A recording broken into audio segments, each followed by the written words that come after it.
негизи эле любой адам өзүн акылдуу сезсе, бир достиженияга жеттим деп баардыгын мындай жокко чыгарса, же ошол эле спортсменди сопернигин оценивать этип, сопернигин достойн экенин мындай таштап койсо, анда ал любой спортсмен жеңилет да.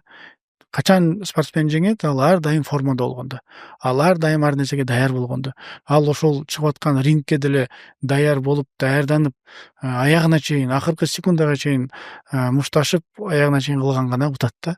Эгерде мен буну и так эле утуп койдум, же жеңип койдум деп туруп, баягындай тийиштүү тренировканы кылбаса, албетте ал утулат. Мен ошондой логикада ар дайым ойлоном да. Анан дагы акылмандар деле айтып коет го, как только ты считаешь себя гением, считай, что ты уже пропал дегендей эле. Эч качан өзүн адам гений сезбеш керек. Өмүрүнүн аягына чейин билимге, илимге умтулуш керек деп айтат элем да. Ошон үчүн ошол себептен сиз өзүңүзгө ишенбейсиз. Мен ошол себептен утам деп бүгүнкү күнү 100% айта албайм, себеби баардыгы Кудайдын жазгандай болот. Кудай Алла таалам эгерде пешенеге жазса болот.